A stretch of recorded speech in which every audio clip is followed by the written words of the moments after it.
우리의 문제는 현장에 답이 있다. 우문현답 시간이 돌아왔습니다. 지금 말이죠. 디플레이션의 어떤 초입에 진입한 우리 중국 경제. 이 중국 경제가 깊은 깊은 경기 침체에 빠지게 돼 있습니다. 자, 이 중국 경제의 후퇴는 어떻게 보면 글로벌 경제에 영향을 줄 수밖에 없거든요. 그래서 오늘 거시 경제를 함께 얘기할 수 있는 우리 박종호 교수님과 함께 중국 경제 그리고 더 나가서 국내 경제까지 살펴보도록 하겠습니다. 그런데 또 우리가 또 소개를 해야 되니까 우리 박종호 교수님을 멋지게 박지원 아나운서가 소개를 해드리겠습니다. 박지원 아나운서님. 네, 이분 테슬라의 일론 머스크가 단골이었다면 세 번째 출연하신 분입니다. 바로 신문 칼럼 역시 가장 많이 기고하는 학자로 특정 분야를 깊이 있게 기술하다 보니까 또 다양한 주제에 대해 친숙하고 알기 쉽게 경제 현안에 대한 칼럼을 쓰는 분으로 유명하고요. 현재는 한국일보의 글로벌 경제유람과 전자신문의 박정우의 실전 창업 강의, 경향신문에서 경제와 이슈 등등에서 여러 고정 칼럼을 기고하고 계십니다. 진행하는 창업 경영과와 이 창업 입문에 대한 강의가 명지대학교 학생들에게 굉장히 좋은 평가를 받고 있고요. 지금 현재로서는 손에 잡히는 경제 진행자로서 열심히 활동을 하고 계십니다. 오늘 중국에 대한 위기 어떻게 흘러갈지 많은 이야기 나눠보도록 하겠고요. 박정우 교수 다시 한번 인사드리도록 하겠습니다. 네, 박수로 맞이하겠습니다. 박종호 교수님이 저희 여긴 정말 당황스러워요.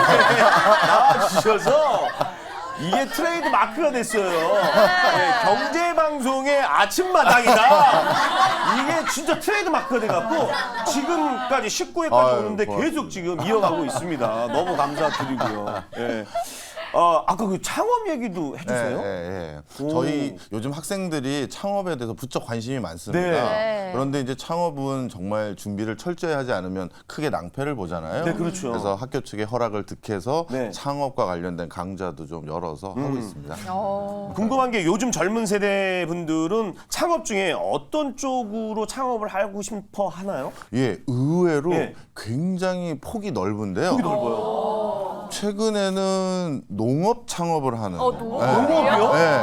야, 이거 되게 힘든데? 네, 혁신농으로서 네. 그러니까 기존의 상품과 다른 것을 재배해서 기능성 식품으로 만들어 보겠다는 친구들도 있고요. 정말 다양하고 그리고 처음부터 요즘은 외국어가 되는 친구들도 네. 많잖아요. 그래서 바로 수출과 같이 알아보면서 해외 법인도 동시에 설립하는 친구도 많습니다. 야, 요즘 우리 대학생분들이 진짜 아는 것이 좀 많은 것 같아요. 우리 때하고 전혀 좀 다릅니다. 저는 해봐야 이제 치킨집 정도. 치킨집 창업했는데 닭은 몇 분 튀겨야 돼요? 뭐 이런 생각 얘기하는데 역시 요즘 또 MZ세대라고 하죠. 좀 다른 것 같습니다. 자, 오늘 박종호 교수님 모시고 중국 얘기를 해야 될 것 같은데 중국 쪽에서 뭐 소식이 별로 이렇게 좋은 소식이 안 들리고 있습니다. 얼마 전에 보니까 또 헝다 같은 경우는 미국에서 또 파산 신청도 해버렸고 또 디폴트 위기도 있는 기업들이 계속 생기면서 또 경제도 계속 좀 빠지고 있어요. 뭐 PPI 지수는 뭐 10개월 내내 지금 빠지는 모습을 보이고 있는데 이거 중국 이거 이러다가 진짜 주변 국가가 살아야 우리도 사는 거거든요, 사실. 같이 망가지면 안 되는데 어떻게 보세요, 지금? 예, 진짜 중국이 요즘 심상치 않은 건 사실인 것 같습니다. 제일 먼저 가장 큰 그림을 볼 수 있는 경제 성장률을 좀 말씀드리면요.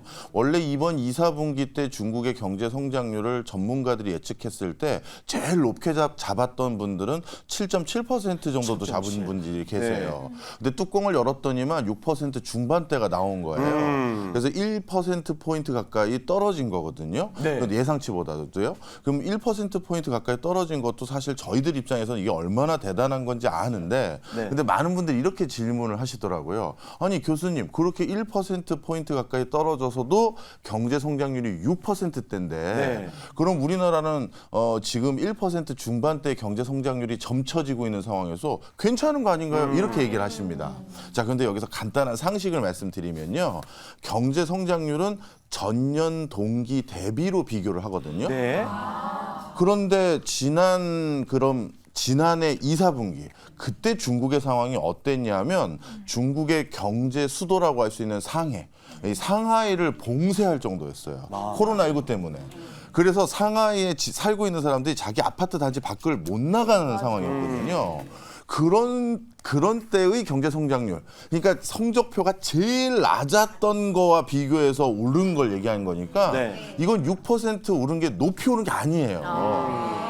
그래서 그런 관점에서 생각을 해보면 지금의 중국의 경제 성장률은 벌써 2%대까지 낮아진 거 아니냐 이런 얘기를 할 수가 있거든요. 예. 그러면 우리나라가 아까 1.5% 네. 좀 넘는 거라고 말씀드렸잖아요. 우리나라랑 비슷한 수준이 돼버렸다는 거죠. 이건 굉장히 심각한 겁니다. 와, 사이즈로 보면 정말 심각하긴 심각하네요. 네. 그 최근 그 컨트리 가든 문제가 또 터졌어요. 헝다 사태하고 조금 비교를 하는데 이 문제가 없을까요? 아닙니다. 컨트리 네. 가든이 터진 것은 헝다보다도 문제가 좀 심각한데요. 오늘은 이제 그 경제 TV에 왔으니까 네. 설명을 좀 드리면 이렇게 경제적인 불황이 왔을 때는 투자자들 입장에서는 오히려 좋은 투자 기회가 있을 때가 딱 하나 있어요. 뭐냐면 네. 원래 그 어떤 인더스트리든 어떤 산업이든 1등 기업부터 10등 기업까지 여러 기업이 있지 않습니까? 네네. 그러면 예, 감사합니다. 1등부터 10등까지가 있는데 예. 이렇게 경제가 어려워지면 대부분 어느 위치에 있는 기업들이 자꾸 어려워서 망하거나 인수합병 당할까요? 밑에 있는 기업들이죠. 예. 그래서 1등 기업, 2등 기업, 3등 기업 등의 수위 기업들이 이들 기업들을 인수합병 해가는 게 통상적이거든요. 네네. 대표적으로 우리나라 자동차 산업도 그랬잖아요. 네. 예전에는 한 5, 6개 이상이 있었는데 지금은 거의 뭐 하나만 남았다 해도 과언이 아니죠. 그러면 불황이 지나고 나면 이 업계의 수위에 있는 기업들이 거의 시장 지배력을 갖게 돼요. 독과점 기업이 되거든요. 그러면 이거는 회사가 점점 더 견고해진다라고 보셔도 됩니다. 그런데 이번에 컨트리 가든은 중국에서 부동산 개발 회사 1등을 하는 곳이었어요. 그러면 통상적으로 불황이 있으면 1, 2등 하는 회사, 뭐 3, 4등 하는 회사가 저 밑에 있는 회사 인수도 해주고 합병도 해주고 해서 덩치를 더 키워야 되는데 네. 아니 업황이 얼마나 안 좋으면 지금 1등 회사도 그렇고 헝다나 완다도 적지 않은 규모를 가졌던 회사들이거든요. 이런 회사들이 줄줄이 지금 어려움을 토로하니까 이거는 산업 구조가 재편되는 게 아니라 산업이 이게 뭐 와야 되는 거 아니야? 이렇게 우려할 정도가 된 겁니다. 네. 야, 한간에서는 또 이런 얘기가 있습니다. 사실 좀 비교를 많이 하는데 우리나라도 사실은 이제 80년대 경제 붐이라서 쭉 20년 네. 갔잖아요. 중국도 보니까 2000년 들어서 20년 쭉 갔단 말이에요. 네. 그래서 이거 완전 위기구나. 그래서 네. 또 일본하고 비교를 많이 해요. 맞아요. 이거 중국도 일본에 잃어버린 30년 이거 오는 거 아니야? 라는 얘기하는데 이거에 대해서는 어떻게 생각하시는지. 이것도 자칫 잘못하면 예. 그럴 것 같습니다. 예. 중국이 지금 미중 간의 갈등으로 인해서 원래 중국 경제를 견인해 왔던 것들 중에 하나가 이제 수출이거든요. 그렇죠. 근데 점점 수출이 잘 안 될 것 같은 거예요. 그래서 그러면 우리가 내수를 활성화시켜서 내수에서 활로를 모색해 보자라고 네. 생각을 했는데 내수 활성화도 요즘 녹록치 않다라는 게 확인됐습니다. 네. 그러다 보니까 이거 내수에서도 답을 찾기가 어렵고 수출 내수 이렇게 돈을 쓰는 방식이나 돈의 흐름을 봤을 때 둘 다 답을 못 찾고 있고요. 네. 그리고 예전부터 중국은 아주 독특하게 GDP에서 투자 비중이 제일 높은 나라예요. 네. 그런데 이 투자를 그럼 더 해서 못다한 지금 경기가 어려운 거를 우리 끌어올려 보자라고 생각하기도 어려운 게 네. 지금 중국은 과잉 투자, 중복 투자를 구조 조정해야 될 상황에서 투자를 더 하는 것도 안 되는 상황이거든요. 그럼 이런 상황에서 도대체 어디서 해법을 찾아야 될지가 되게 애매해 보이고요. 그래서 중국도 해법을 못 찾고 있는 듯한 느낌을 제가 많이 받는 게요. 우리나라 특정 회사를 제가 언급할 수는 없습니다만 우리나라를 대표하는 기업들과 우리나라 히든 챔피언 기업이라고 해서 아주 알짜 중견 기업들에게 중국의 각 성들이 개별적으로 전화를 계속하고 있어요. 투자해달라고. 다시 들어와달라고. 예. 중국 중앙정부에서 각 지방정부에 할당을 줬어요. 일자리랑 투자 유치 얼마씩 해라. 그래서 사실 10수년 전에 20년 전에 이미 진출했다가 우린 철수한 기업인데 네. 철수했는데 아니면 검토했다가 거기 맞지 않아서 안 간 걸 뻔히 알고 있음에도 불구하고 지금 계속 중복적으로 전화 와요. 네. 예를 들어서 길림성에서 전화 왔다가 네. 흑룡강성에서 전화 오고 서로 지금 대안을 못 찾아서 이런 우왕좌왕하는 모습이 많이 보이고 있습니다. 자, 그럼 교수님. 네. 중국을 우리가 G2라고 괜히 부르는 건 아니잖아요. 네, 그렇죠. 이유는 다 있는데 그만큼 경제 규모나 파급력이 크긴 한데 시장에서 이 헝다나 비구이 위안 같은 이 사태라고 표현을 하도록 하겠습니다. 잘 되겠지라고 생각하는 측면에서는 중국 정부가 맘만 먹으면 이거 뭐 못 도와주겠어? 아니면 해결 못 하겠어? 이런 것 때문에 좀 약간 간과하는 측면도 많거든요. 교수님은 어떻게 시나리오가 진행이 될 것 같으세요? 지금 정확하게 지적해 주셨어요. 많은 분들이 이번에 중국의 부동산 개발 회사의 부실이 우려되는 상황을 뭐 글로벌 금융위기를 초래했던 네. 뭐 리먼 브라더스 사태가 일어나는 거 아니냐 이렇게 얘기를 해주시지 않습니까? 근데 이번에 부동산 개발 회사들 같은 경우는 국제적인 금융 위기로는 번지기는 어려워 보여요. 왜냐하면 이 부동산 개발 회사들이 부동산을 개발하기 위해서 돈을 융통했던 대표적인 융통처가 국내 자본이에요. 그러니까 해외에서 빌려간 비중은 뭐 크게 빌린 회사가 한 20% 중반대일 뿐이지 대부분 국내에서 빌렸어요. 그러면 이 국내에서 빌렸다는 건 중국은 금융을 실질적으로 정부가 관할하고 있다 보니까 네. 이런 거죠. 채권 만기가 도래했으면 만기를 연장해 줄지 채권의 어떤 금액을 좀 깎아줄지 이런 것들은 정부가 마음먹으면 얼마든지 할 수가 있거든요. 그런데 지금 중국 정부에서도 여기에 대해서 명확하게 스탠스를 못 잡은 것 같아요. 만약에 살려주기로 마음을 먹은 것이라면 굳이 시장에 이렇게 불안감을 조성할 필요가 없거든요. 그렇죠. 사전적으로 먼저 컨트리 가든 이건 상징적인 회사고 그리고 컨트리 가든 같은 경우 비구이 위안이라는 네. 이 회사는 오랫동안 중국 정부가 가이드라인으로 니네 이렇게 채무를 점점 줄이고 어떻게 재정 건전성을 확보해라는 그런 것들에 대한 가이드라인을 전부 따라왔거든요. 네. 그러면 이렇게 따라온 회사는 우리가 살려줄 거야라는 시그널을 주기 위해서도 반드시 전폭적으로 지원을 해야 되는데 그런 거에 주저함이 있는 거예요. 왜 그러니까 본인들도 아마 우리에겐 다 공개는 안 했습니다만 야 이게 생각보다 규모가 커서 어떤 형태로든 일부는 굳은 살을 도려내야 되는데 그걸 어떻게 얼마까지 해야 될지는 아직까지 판단을 못한 걸로 보입니다. 이야, 정부에서 이럴 정도면 더 위험할 것 같다는 생각이 좀 들고 또 최근 또 저희가 뉴스를 접한 게 이제 16세에서 24세 청년 실업 이거를 공개를 하다가 갑자기 공개 안 해? 우리가 늘 그러잖아요. 숨기는 거 있으면 일단 의심부터 하잖아요. 이거 의심해야 되는 거 아니에요, 이거? 맞습니다. 네. 사실 이번 7월 달에 중국의 청년 실업률 통계를 저를 비롯해서 대부분의 사람들이 그거 시간 예약해 놓고 네. 발표를 기다리고 있었어요. 네. 왜냐하면 중국은 통상적으로 7월 달에 실업률이 가장 급격히 올라갑니다. 왜냐하면 7월이 졸업이에요. 네. 그러다 보니까 이 7월이 졸업이니까 분명 그 전까지도 폭등하고 있었는데 이제 20%대까지 왔거든요. 참고로 대부분의 OECD 국가들의 평균적인 청년 실업률이 한 6에서 8%입니다. 그러니까 이거 엄청 높은 거잖아요. 그런데 이번에 그러면 7월 달에는 이게 도대체 몇 %가 올라갈까 기다리고 있었는데 발표를 안 해버렸어요. 너무 많았던 거죠. 맞아요. 그리고 사실 중국 분들이나 중국과 관련된 일들을 하시는 분들에게는 좀 결례될 수는 있습니다만 저희들은 중국 통계를 있는 그대로 믿지는 않아요. 발표된 것도. 그래서 이번에 발표된 것도 많이 깎을 거라고 네. 생각했는데 세상에 깎기도 민망한 수준이 아니었을까라는 생각이 드는 거예요. 이거는 뭐 확인된 바는 아니고 학자들이나 투자자들의 추론이지만 거의 청년 실업률이 45% 정도까지 올라온 게 아니냐라고 공감합니다. 하더라고요. 네. 그래서 지금 생각보다 내부가 어마어마하게 심각하구나 느끼고 있습니다.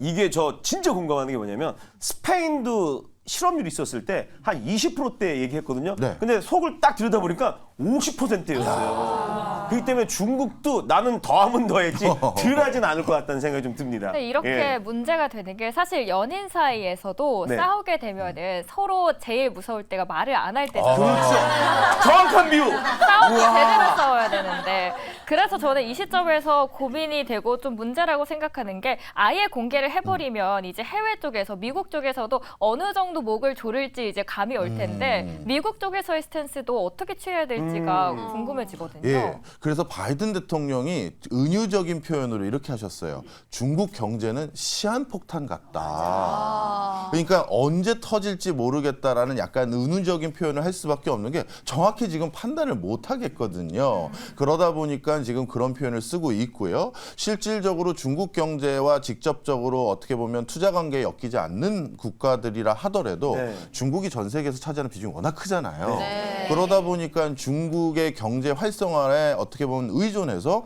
이번 우리나라 경제 또는 다른 나라들도 경제가 좀 나아지겠지라고 짐작했던 국가들마저도 지금은 경제 성장률 수치를 자꾸 낮추는 걸 보니까 지금 뭐 어떻게 보면 미국이 특히 관심의 대상이 되고 있는 거죠. 그럼 결국은 우리나라도 불안할 수밖에 없을 그렇죠. 것 같아요. 그럼 하반기에 국내 경기 흐름도 좀 안 좋아질까요? 예, 사실 우리가 하반기와 상반기를 이렇게들 표현을 많이 네. 했거든요. 상저하고. 그러니까 상반기는 좀 낮지만 하반기 들수록 좀 좋아질 겁니다라고 예상을 했는데 사실 요즘 그거에 대해서 그렇게 장담하는 목소리가 조금 잦아들고 있어요. 예상보다 우리가 그 중국의 리오프닝을 통한 네. 낙수 효과가 한국에 별로 많이 안 오고 있는 게 확인이 됐고요. 그다음에 그것뿐만 아니라 대외적으로 아직까지 추가적인 악재들이 자꾸 다시 돌발하고 있어요. 곡물 가격도 다시 오르고 유가도 다시 올라가는 분위기고 이러다 보니까 상저하고가 꼭 맞지 않을 수도 있다 이렇게 생각하는 분들도 많이 계십니다. 그럼 교수님 예. 그 중국이 전 세계에서 저축률이 정말 가장 높은 나라 중에 하나잖아요. 근데 지금 중국에서 이제 이런 실업률 그다음에 예전에 이제 가문에서 이제 지금 감봉 쪽으로 이제 네, 좀 약간 가고 있는 걸로 알고 있는데 좀 지금 대중국 관련주 카지노 면세 화장품들 시장에서 좀 각광받고 있는 네. 초기인데 찬물을 좀 끼얹을 수도 있는 상황인지 어떻게 예, 중국이 사실 한한령이라고 우리 흔히 불렀죠. 네. 한국과의 교역을 차단했던 많은 제재들이 있었는데요. 사실 그걸 푸는 걸 보고도 이 사람들이 지금 얼마나 절박한지를 알 수가 있었어요. 자, 이것도 좀 설명을 드릴게요.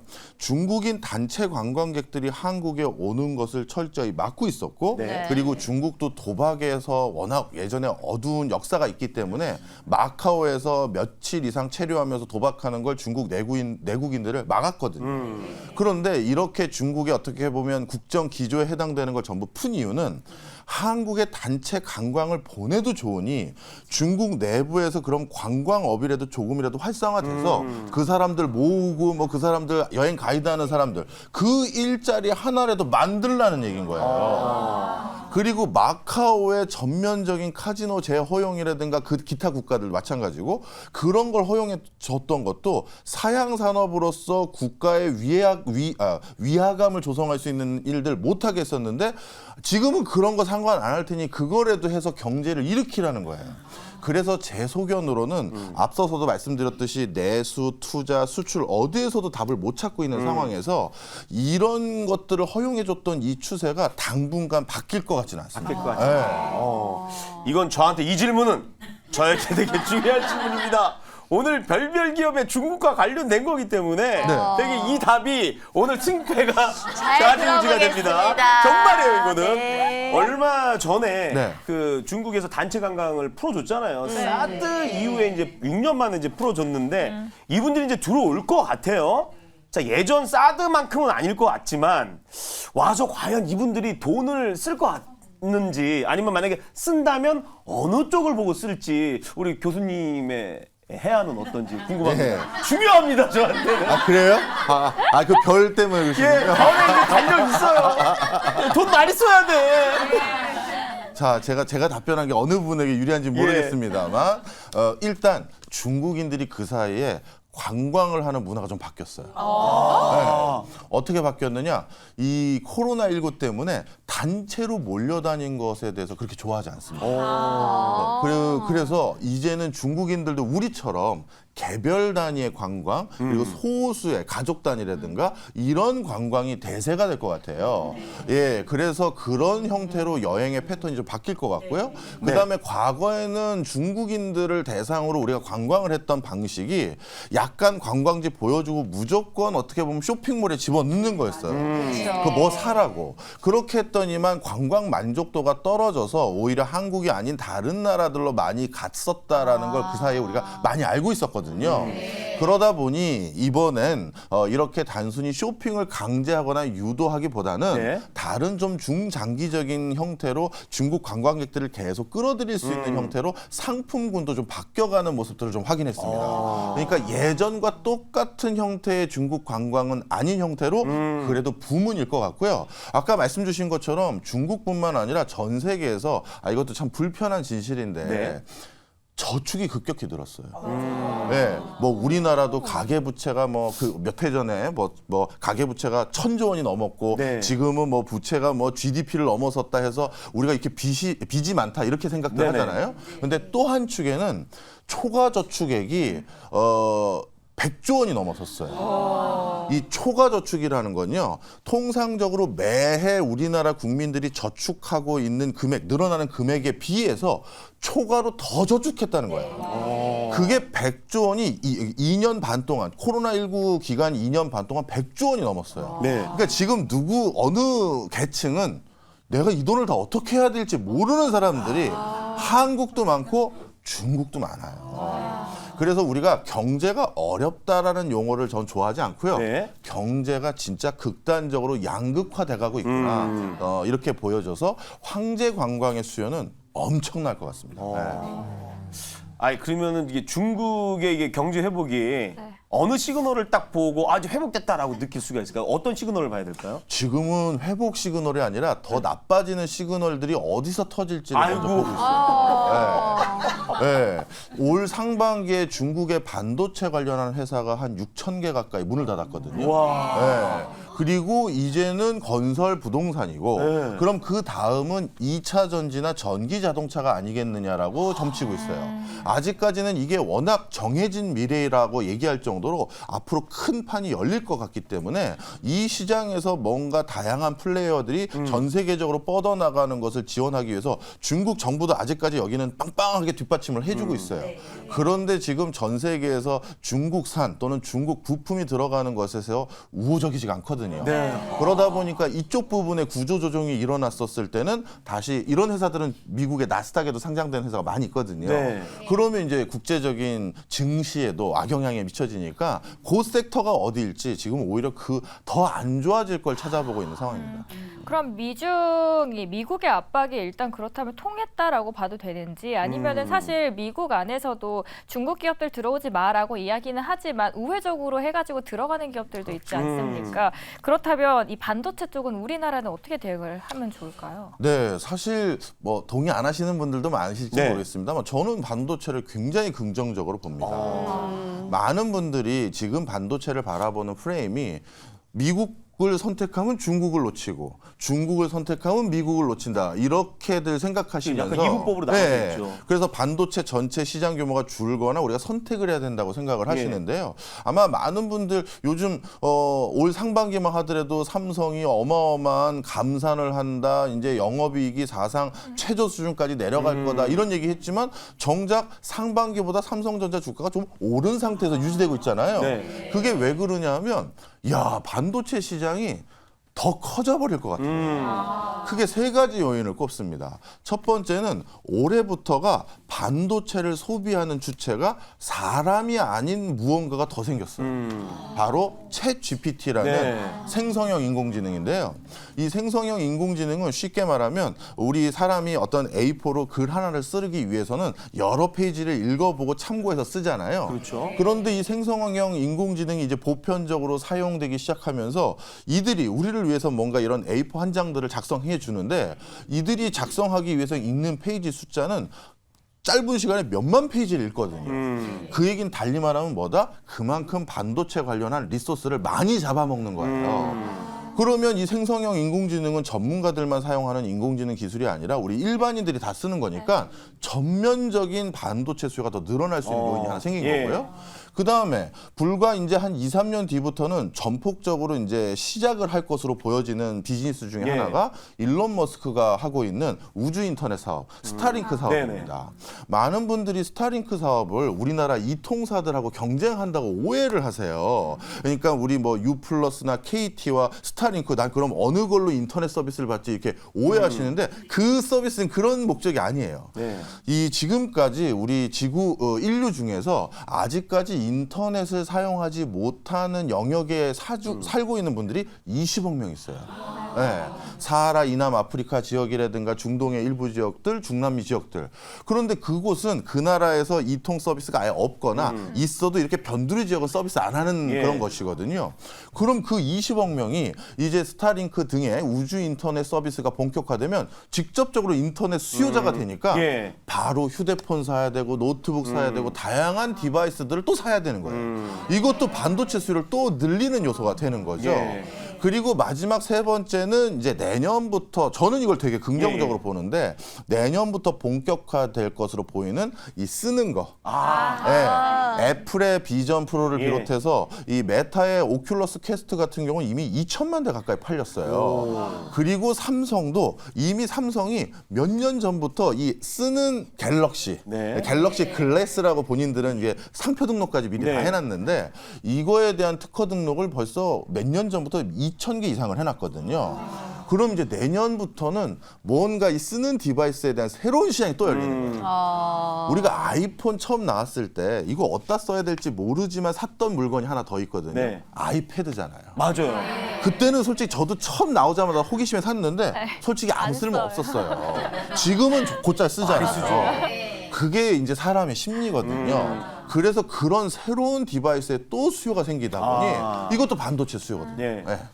야, 요거 진짜 마지막 질문인데요. 요렇게 보는 시선도 있더라고요. 우리가 이제 그 챗GPT, AI, 오픈 AI 쪽을 바라봤을 때 요게 이제 유지비가 하루에 2억씩 들어간대요. 예, 그러니까 이게 한 1년으로 따지면 어마무시하게 돈이 들어가는데 사실 구독해서 구독료로 받는 수익이 적다. 그래서 이거 오히려 거품이다라고 보는 시선도 있는데 우리 교수님은 어떻게 보시나요? 네. 그래서 이 다음번에 중요하게 여기는 인더스트리가 두 가지가 있습니다. 네. 이건 아직 상장 땅까지 올라오지 않은 기업들이기 때문에 아마 주식 투자에 하시는 분들에겐 관심이 없을 수 있습니다만 VC라고 하죠. 벤처 캐피탈 사들 사이에서는 이런 회사를 빨리 우리가 찾아서 돈을 넣어야 되라고 하는 회사가 두 개가 있는데요. 네. 방금 저 말씀 때문인데 첫 번째는 이 데이터셋 이거를 효율화하는 그 작업을 할 수 있는 회사들.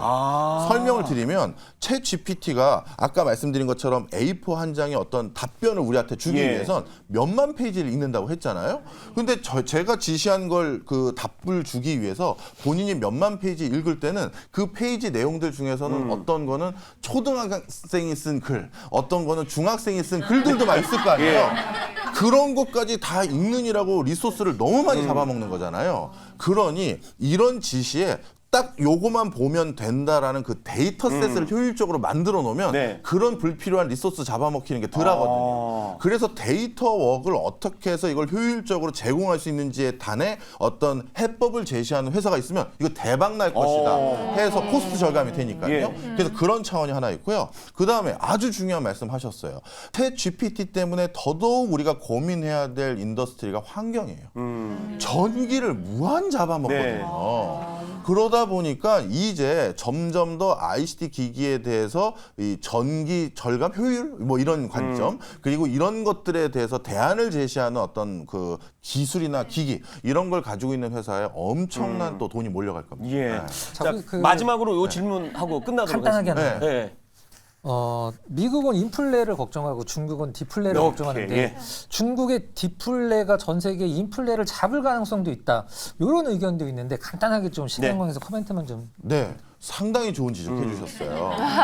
지금 뭐 일각에서는 미국이 어차피 중국 제품 못 사게 하니 네. 중국이 아무리 디플레 때문에 더 싼 값에 물건을 내놓는다 하더라도 누가 사겠느냐 이렇게 생각할 수가 있잖아요. 근데 제가 학교 수업 때 또 자주 개설하는 수업 중에 하나가 이제 창업 수업도 있지만 네. 제일 좋아하고 학생들이 꼭 들어라 하고 하는 수업이 경제사거든요. 경제적으로 역사를 푸는 거예요.